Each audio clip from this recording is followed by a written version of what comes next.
దేవా, నీవే నా దేవుడవు. వేకువనే నిన్ను వెతికే కృప నాకు దయచే ప్రభా. వేకువనే నీ సన్నిధిలో నేను ఉండాలి ప్రభా. వేకువనే నీ సన్నిధి కాంతితో నేను ప్రకాశింప చేయబడాలి ప్రభా. మరి నీవే నా దేవుడవు, నీకు నేను కృతజ్ఞతాస్తుతులు చెల్లించేదను. నీవు నా దేవుడు గనక నిన్ను మాత్రమే నేను ఘనపరచేదను. స్తుతించే వారంగా ఉండాలి. దేవుని ఆయన చేసిన ఉపకారములు బట్టి ఘనపరిచే వారంగా కూడా మనం ఉండాలని చెప్పి దేవుడు ఆశపడుతున్నాడు. మరి 163వ కీర్తన 2వ మాటలో మనం చూసుకున్నట్లయితే, నీ బలమును నీ ప్రభావమును చూడవాలనని నీ పరిశుద్ధాలయమందు నేనెంతో ఆశతో నీ తట్టు కనిపెట్టుకొనిచున్నాను. మరి ఈ 2వ మాటలో మనం చూసుకున్నట్లయితే, నీ బలము నీ ప్రభావము. మనం ఎంత బలమైన ఆహారము తిన్నా, ఎంత మంచి మంచి ఆహారములు తింటుంటాం బలమైనవి. మరి మన శరీరానికి కావాల్సిన మంచి ప్రోటీన్స్ అందేవి. అన్ని ఆహార పదార్థములు మనం తింటున్నా కూడా మన శరీరంలో ఏదో బలహీనత ఉంటూనే ఉంటుంది. మన శరీరంలో ఏదో ఒక కొరత మనకి ఉంటూనే ఉంటుంది. కానీ దేవుడు అంటున్నాడు, దేవుని బలము, నువ్వు మంచి మంచి మాంసపు ఆహారములు తిన్నా, మంచి మంచి బిర్యానీ తిన్నా, ఎన్ని లేకపోతే ఆ బలమునొచ్చే పదార్థములు ఎన్ని తిన్నా ఆ బలము తాత్కాలికమైనదే. కానీ దేవుని బలము మనం కోరుకోవాలి. దేవుని ప్రభావమును మనం కోరుకొని ఉండాలి.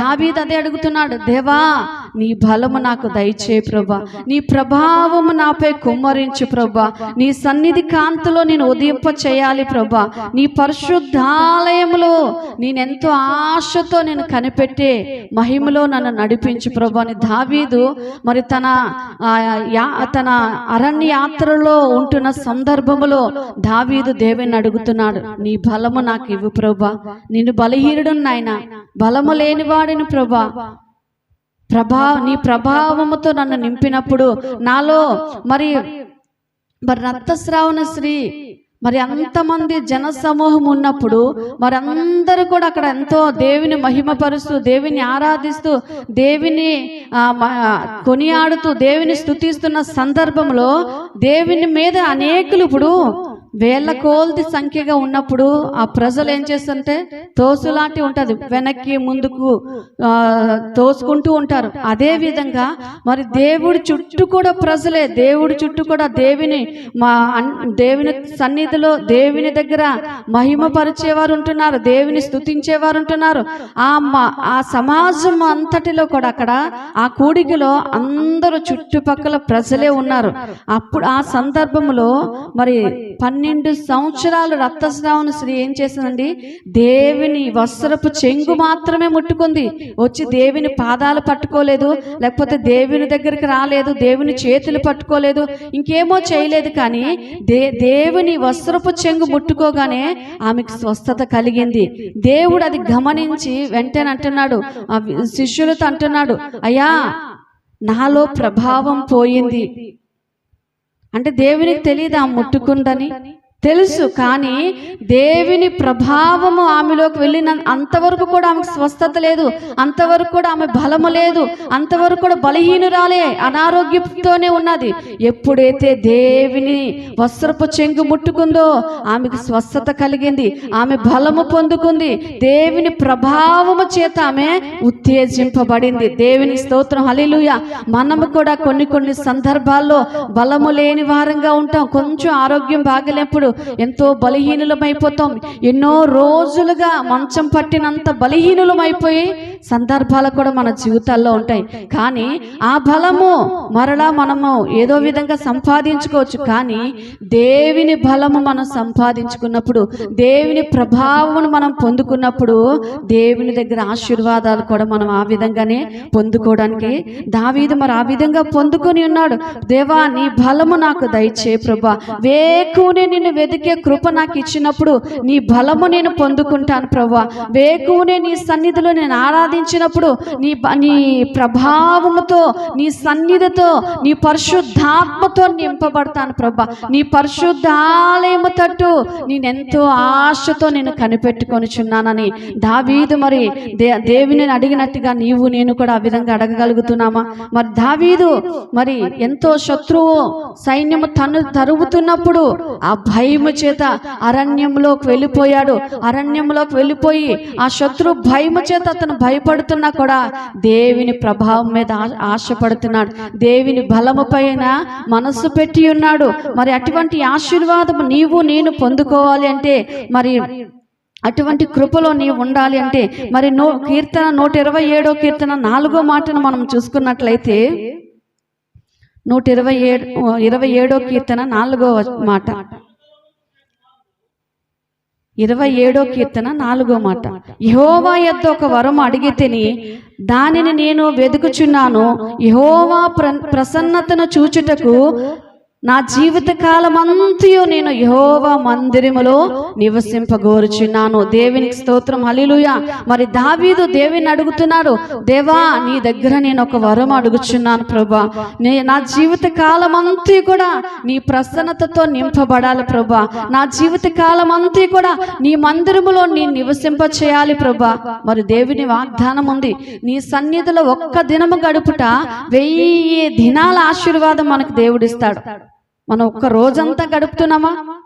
మహా అంటే 1 గంట 2 గంటలు గడిపినప్పుడే 1000 దినాల ఆశీర్వాదం నా జీవితంలో ఇవ్వడానికి ఆయన ఇష్టపడుతున్నాడు. మరి దావీదు అడుగుతున్నాడు, దేవా యెహోవా యొద్ద ఒక వరం అడిగాను ప్రభా. దేవా నీ యొద్ద నేను ఒక వరం అడుగుతున్నాను నాయన, దానిని నేను వెదుకుచున్నాను ప్రభా.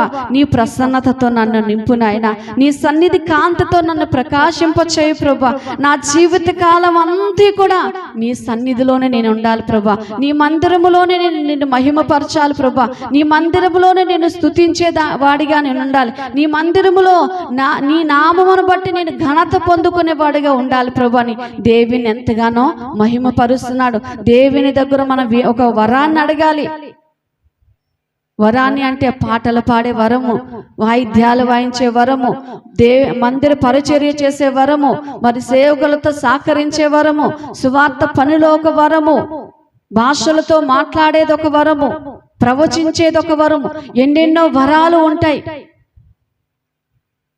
ఆ వరాలను దేవుడు అడిగినప్పుడు ధారాళంగా ఆయన ఇవ్వడానికి ఇష్టపడుతున్నాడు. కానీ అది పొందుకునే అనుభవం కూడా మనం పొందుకొని ఉండాలి. మరి దావీదు అడుగుతున్నాడు, దేవా నీ యొద్ద నేను ఒక వరాన్ని అడుగుచున్నా, నీ ప్రసన్నతతో నన్ను నింపునైనా, నీ బలముతో నన్ను నింపు ప్రభా, నీ ప్రభావము చేత నన్ను బలపరుచు ప్రభు అని దేవుని అడుగుతున్నాను.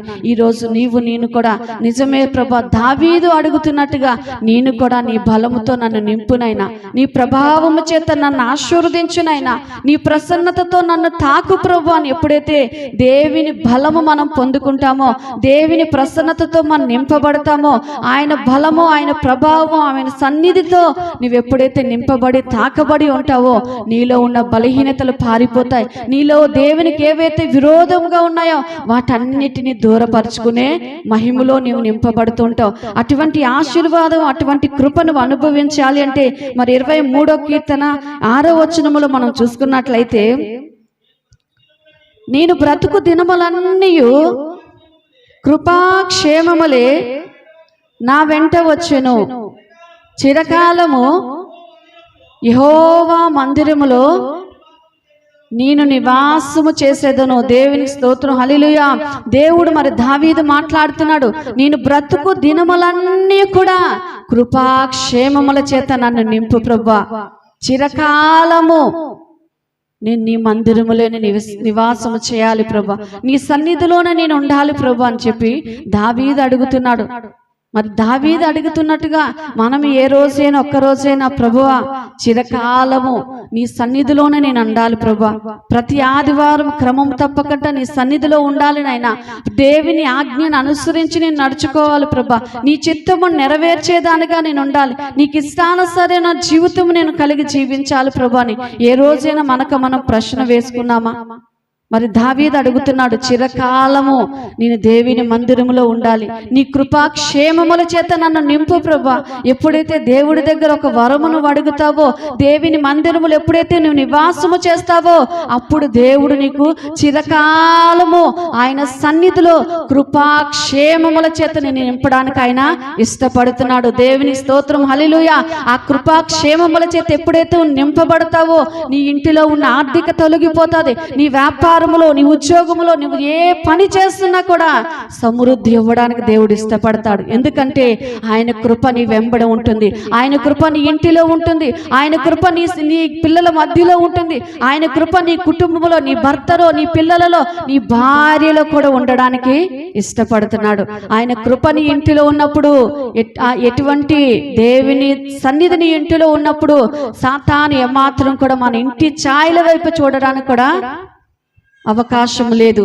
మరి యోబు ఇంటి చుట్టూ యోబు ఇంటి చుట్టూ కంచి వేసినట్టుగా ఎప్పుడే నీ ఇంటి చుట్టూ, నీ చుట్టూ కూడా దేవుని కృప ఉంటున్నప్పుడు, ఆ కృప అతిశయము చేత నువ్వు ఆనందించినప్పుడు, కృపాక్షేమముల చేత నువ్వు జీవించినప్పుడు, దేవుడు నీ ఇంటి చుట్టూ కూడా, నీ బిడ్డల చుట్టూ కూడా, నీ భార్య చుట్టూ, నీ పిల్లల చుట్టూ, నీ చుట్టూ నీకు కలిగిన సంపద అంతా పైన కూడా కృపాక్షేమముల చేత ఆయన నింపడానికి ఇష్టపడుతున్నాడు. దేవుని స్తోత్రం, హల్లెలూయా. మరి అటువంటి ఆశీర్వాదం నీవు నేను పొందుకోవాలి అంటే, మరి పరిశుద్ధాలయము తట్టు నేనెంతో ఆశతో కనిపెట్టుచున్నానని చెప్పి దావీదు అడుగుతున్నాడు. ఏ రోజైనా దేవుని మందిరానికి ఆశతో వస్తున్నామా? దేవుని మందిరానికి ఎప్పుడు వెళ్ళేదను దావీదు అడుగుతున్నాడు, దేవా నీ మందిరములో ఎప్పుడు నేను వెళ్తాను ప్రభా. మనలో ఒక ఆశ కావాలి, ఒక తృష్ణ కావాలి, ఒక కోరిక. ఏదైనా ఒక ఊరు వెళుతున్నప్పుడు ఎంత ఆతృతతో, ఎంత సంతోషంతో, ఫలానా ఊరు వెళ్తున్నాను, ఫలానా బంధువుల దగ్గరికి వెళ్తున్నాను, ఫలానా లేకపోతే పుట్టినింటికి వెళ్తాను, లేకపోతే ఇంకేదో వివాహములకు ఎక్కడికెక్కడికి వెళ్తున్నప్పుడు ఎంత సంతోషముతో రెడీ అయ్యి వెళ్తుంటామో, దేవుని మందిరంకి అంతకంటే కూడా అధికమైన సంతోషముతో నీ ఇంటిలో నీ ఇంటిని గురించి ఆసక్తి నాకు దయచే ప్రభా. నీ సన్నిధిలో నేను ఆనందింప చేయాలి ప్రభా. దేవుని మందిరానికి వచ్చిన తర్వాత ఐగికమైన విచారాలు, అయ్యో నా పిల్లలు ఏం చేస్తున్నారో ఇంటి దగ్గర వదిలొచ్చాని, అయ్యో నా భర్త ఎక్కడున్నాడో, లేకపోతే నా పిల్లలు ఉన్నారో, లేకపోతే నేను వంట చేయలేదే, టైం అయిపోతుంది, లేకపోతే ఏవేవో, లేకపోతే ఏమైనా లోన్లు కట్టలేదే, లేకపోతే నా వ్యాపారం రేపు ఏం జరుగుతుందో. ఇది కాదండి. దేవుని మందిరంకి వచ్చిన తర్వాత దేవుని ఇంటిని గురించి ఒక ఆశ కావాలి. దేవుడు నాతో ఏం మాట్లాడుతున్నాడో, దేవుని సన్నిధిలో నేను ఎటువంటి ఆశీర్వాదం పొందుకుంటున్నాను, దేవుని సన్నిధిలో ఆయన బలము ఏ విధంగా నేను పొందుకోవాలి, దేవుని సన్నిధిలో ఆ ప్రభావము చేత ఏ విధంగా నేను నింపబడాలి, దేవుని ప్రసన్నత చేత నేను ఏ విధంగా తాకబడాలి అని ఏ రోజైతే నీవు ఒక ఆశ కలిగి ఉంటావో, దేవుడు నిన్ను దీవించడానికి ఇష్టపడుతున్నాడు, దేవుడు నిన్ను ఆశీర్వదించడానికి ఇష్టపడుతున్నాడు. ఆయన పరిశుద్ధ ఆలయము తట్టు ఎంతో ఆశ మనకి కావాలి. 1,00,000 రూపాయలు వస్తే ఆశ కాదు. నీ వ్యాపారం బాగా జరిగినప్పుడు ఒక ఆశపై నువ్వు పెట్టుకోకూడదు. కానీ వ్యాపారం జరుగుతుంది, జరగకపోయింది, అది పక్కన పెడితే దేవుని ఇంటిపై ఆశ కలిగి ఉండాలి. మనం ఒక గృహం కట్టుకోవాలంటే ఒక ఆశ, ఫలానా మోడల్ కట్టుకోవాలి, ఫలానా పిఓపి వేసుకోవాలి, ఫలానా మక్కు పెట్టుకోవాలి, ఫలానా అనేది అన్ని రకాలుగా కట్టుకోవాలి, ఎన్నెన్నో మోడల్ కట్టుకోవాలని మనం ఏ విధంగా ఒక ఆశ కలిగి ఉంటామో, ఒక గురి కలిగి ఉంటామో, దేవుని ఇంటిని గురించి కూడా ఒక ఆశ కలిగి ఉండాలి. ఎప్పుడైతే నీలో ఆశ కలిగి ఉంటావో, దేవుడు నీకు తెలియని రీతిగానే ఆశీర్వాదం పొందుకుంటావు. నీకు తెలియని రీతిగానే ఎవరైతే నిన్ను హేళన చేస్తున్నారో, ఎవరైతే నిన్ను తునీకరిస్తున్నారో, ఎవరైతే నీ జీవితం ఇంతే, నీ బ్రతుకింతే అని ఎంతమంది అయితే నేను అంటున్నారో, వారందరి దగ్గర కూడా నేను దేవుడు దీవించడానికి ఇష్టపడుతున్నాడు. దేవుని స్తోత్రం, హల్లెలూయా. అటువంటి దీవెన పొందుకోవాలంటే దేవుని ఇంటి గురించి ఆశ కావాలి. నీ మందిరములో నేను చిరకాలం ఉండాలి ప్రభా, నీ కృపాక్షేమముల చేత మాత్రమే నన్ను నింపు ప్రభని. మరి దానియేలు దేవుని రోజు ప్రతిరోజు కూడా, ఒక్క రోజు కాదు, ఒక్క 10 నిమిషాలు, ఒక పావు గంట కాదండి. దినమునకు మనమైతే 24 గంటల్లో 2.5 గంటలు దేవుని సన్నిధిని ఆరాధించాలి. కానీ దావీదు 3 సార్లు, అంటే 3 సార్లు దేవుని వైపు ఆశ కలిగి, దేవుని ఇంటి వైపు కోరిక కలిగి, తన హృదయమును తెరిచి, ఒక హృదయం అనే కిటికీని తెరుచుకొని దేవుని వైపు, తన పరిశుద్ధాలయం వైపు ఎంతో ఆశ కలిగి ప్రార్థిస్తున్నప్పుడు శత్రువు తనపై వచ్చింది.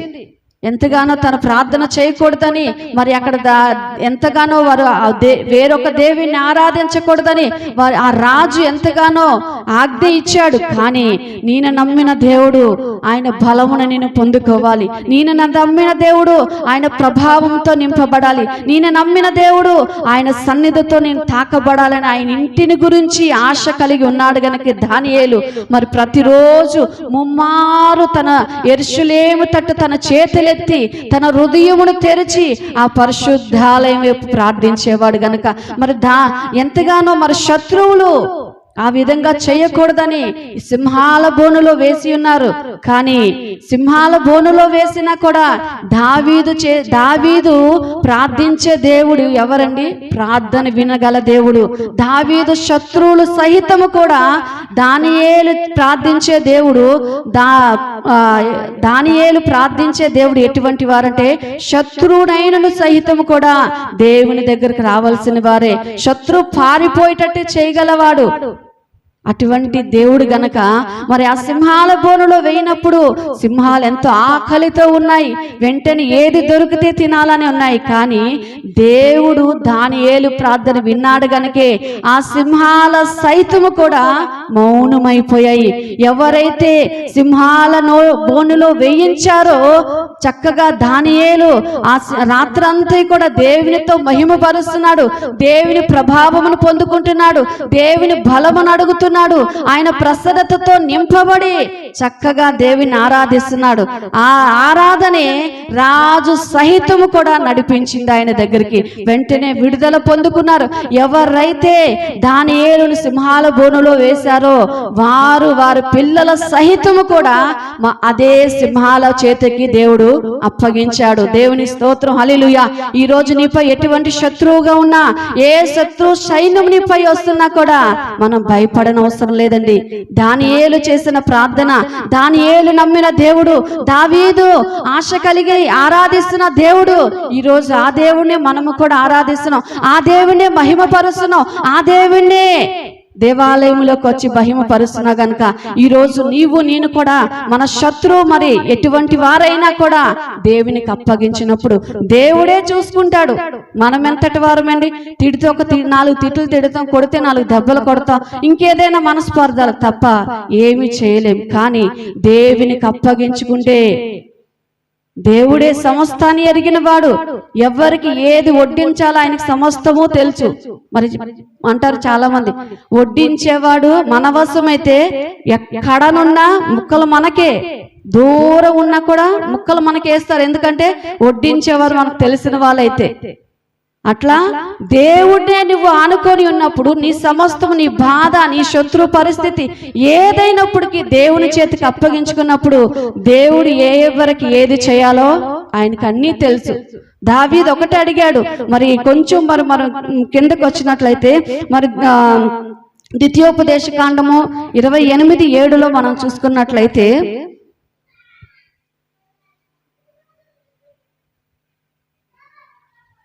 ద్వితీయోపదేశకాండం 28:7, నీ మీద పడు శత్రువులను యెహోవా నీ ఎదుట హతమగునట్లు చేయును, వారొక త్రోవన నీ మీదికి బయలుదేరి వచ్చి 7 త్రోవల వారి యొద్ద నుండి పారిపోదురు. దేవుని స్తోత్రం, హల్లెలూయా.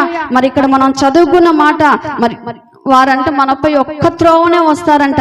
కానీ దేవుడు ఎప్పుడైతే మన శత్రువైన సాతానుని దేవుని చేతికి మనం అప్పగించేసామో, మన జీవితాన్ని దేవుని సన్నిధికి అప్పగించుకున్నప్పుడు దేవుడు అంటున్నాడు, ఆ శత్రువు ఒక్క త్రోవను వస్తే దేవుడు అంటే 7 త్రోవల్లో నుంచి పారిపోయేటట్టు చేస్తాడు. దేవుని స్తోత్రం, హల్లెలూయా.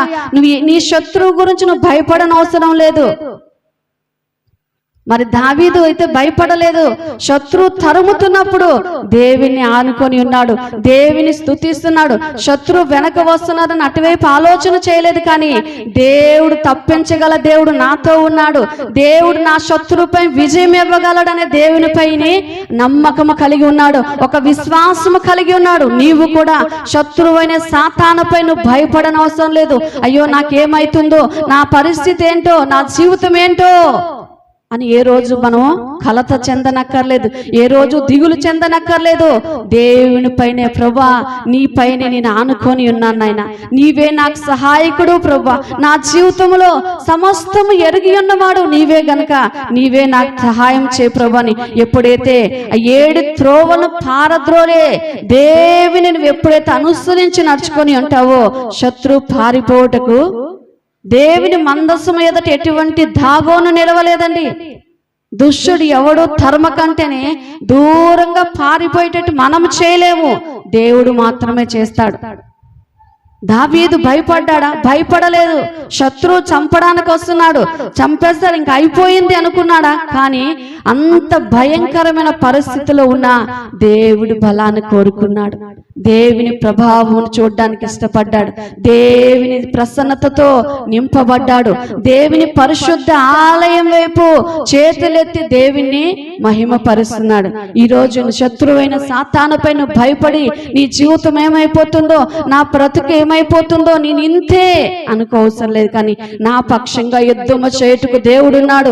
దానియేలు జీవితంలో విజయము చేస్తున్న దేవుడు, దావీదు జీవితంలో గొప్ప కార్యాన్ని చేస్తున్న దేవుడు నా జీవితంలో కూడా చేయడానికి సమర్థుడు. ఎందుకంటే వారు నమ్మిన దేవుడే నేను కూడా నమ్మి ఉన్నాను, వారు ఆరాధించిన దేవుడే నేను కూడా ఆరాధిస్తున్నానని వారి లాంటి దృఢమైన విశ్వాసం, వారి లాంటి ఒక దృఢమైన నమ్మకం కలిగి నీవు ఉన్నప్పుడు దేవుడు నీ పక్షంగా గొప్ప కార్యాలు చేయడానికి ఆయన ఇష్టపడుతున్నాడు. మరి ఇక్కడ మనం చూసుకున్నట్లయితే కొంచెం ఇంకా మరి 4వ వచనం మనం చూసుకున్నట్లయితే, నా మంచము మీద నిన్ను జ్ఞాపకము చేసుకొని రాత్రి జాములయందు నిన్ను ధ్యానించినప్పుడు క్రొవ్వు మెదడ నాకు దొరికినట్లుగా నా ప్రాణమును తృప్తిపరిచి నాపై ఉత్సహించు పెదవులతో నా నోరు నిన్ను గూర్చి గానము చేయుచున్నది. మరి చాలా రోజులు మనం అయితే ప్రతిరోజు కూడా మంచము మీద మనం ఏమి జ్ఞాపకము చేసుకుంటున్నాం? రాత్రి పడుకునేటప్పుడు మనం ఏవైనా జ్ఞాపకము చేసుకుంటున్నామండి? చాలా మంది మరి ఇప్పుడు 100 అది సెల్ ఫోన్ వచ్చిన తర్వాత ప్రతి ఒక్కరు కూడా చక్కగా మంచం మీద వెళ్ళిన వెంటనే చక్కగా నిద్రపోయి ఇంకా మరి ఏవేవి చూస్తున్నారో అది మీకును దేవునికి మాత్రమే తెలియాలి, అది మీ అంతరాత్మకు మాత్రమే తెలియాలి. ప్రతి ఒక్కరు కూడా ఆ సెల్ ఫోన్లతో నిద్ర రాక వచ్చినంత వరకు 2, 3, 4 సమయం ఎంత అయిపోతుందో తెలీదు. కానీ దావీదైతే ఒకటి అడుగుతున్నాడు, దేవా నా మంచము మీద నిన్ను జ్ఞాపకము చేసుకున్నప్పుడు రాత్రి జాములయందు నిన్ను ధ్యానించినప్పుడు క్రొవ్వు మెదడు దొరికినట్లుగా నా ప్రాణము తృప్తి పొందుతుంది ప్రభువా. దావీదు మంచం మీద పడుకున్నప్పుడు దేవా నీ దేవుని మాటలు జ్ఞాపకము చేసుకుంటున్నాడు, దేవుడు అతను తప్పించిన విధానములు జ్ఞాపకము చేసుకుంటున్నాడు, శత్రు సైన్యంలో నుంచి విడుదల పొందుకున్న అటువంటి అద్భుతాలు, దేవుడు తన పట్ల చేసిన ఆశ్చర్యాలను అన్ని జ్ఞాపకము చేసుకుంటున్నాడు. రాత్రంతా దేవుని సన్నిధిలో మహిమపరచబడుతున్నాడు, దేవుని ఆరాధిస్తూ పడుకుంటున్నాడు. అలా ధ్యానించినప్పుడు అంట క్రొవ్వు మెదడు, మరి కొవ్వు ఎట్లా కొంతమంది అయితే ఇష్టంగా తింటారు.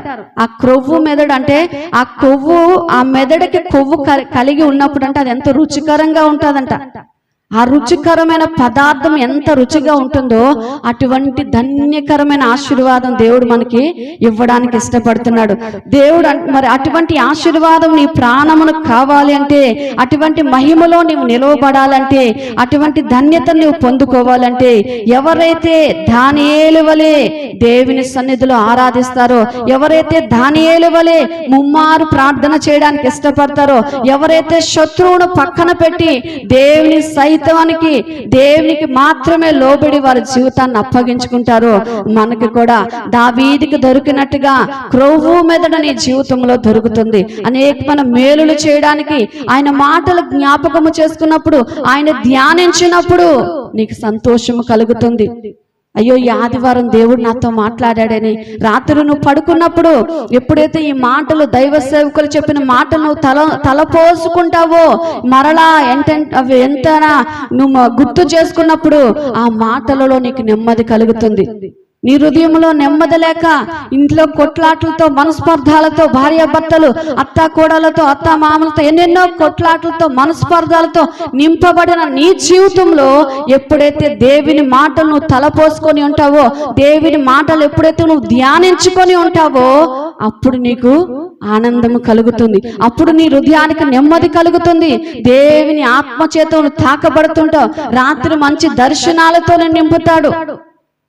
మరి దానియేలు మరి ఆ రాజుకి మరి కళ వచ్చినప్పుడు, ఆ కళకి ఇప్పుడు మనకు వచ్చిన కళ మనమైతే చెప్పగలం, వేరే వారు ఎవరైనా చెప్పగలరండి? ఇప్పుడు నాకు ఏదైనా కళ వచ్చింది, నా కళ వచ్చింది మీరు చెప్పండి అయ్యా, చెప్పండి అమ్మంటే చెప్పగలరా? చెప్పలేరు. ఎవరి కళ వారికే ఒక్కొక్కసారి గుర్తు ఉండదు. కానీ రాజుకి వచ్చిన కళను మరి దానియేలు తనకు మొత్తము సంబంధించిన ప్రతి కూడా వివరించగలిగాడు. అంటే దానియేలు దేవుని ధ్యానించాడు గనుక, దేవుని నామాన్ని మహిమపరిచాడు గనుక అంతటి రాజుకు వచ్చిన ఆ కళ, ఆ స్వప్నము సహితము కూడా వివరించి అంతా దేవుడు ఆశీర్వాదం ఇచ్చాడు. ఎందుకంటే రాత్రి జామలి అందు దేవుని ధ్యానించాడు.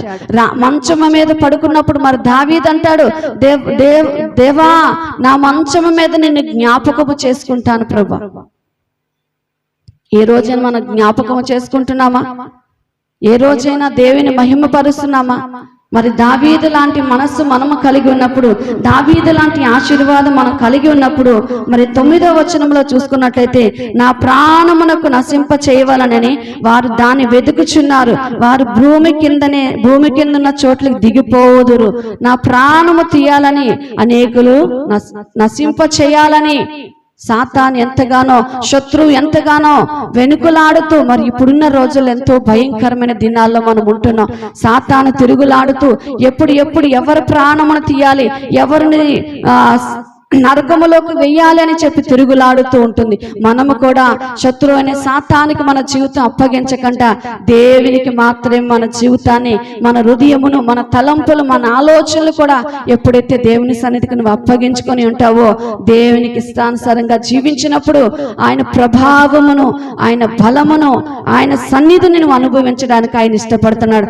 ఆరాధనకు వెళుతున్న నీవు నేను కూడా ఒకటే, ప్రభువా ఆరాధనలో నీ సన్నిధిని నేను పొందుకోవాలి ప్రభా. బలము లేని నా జీవితంలో నీ బలమైన హస్తము చేత నన్ను తాకు ప్రభా అని ఎప్పుడైతే నువ్వు అడుగుతావో దేవుడు ఇవ్వడానికి ఆయన ఇష్టపడుతున్నాడు. అటువంటి ఆశీర్వాదం పొందుకున్నట్టుకు నీవు నేను సిద్ధంగా ఉండాలని చెప్తూ దేవుడి మాటలు దేవుడు దీవించును గాక.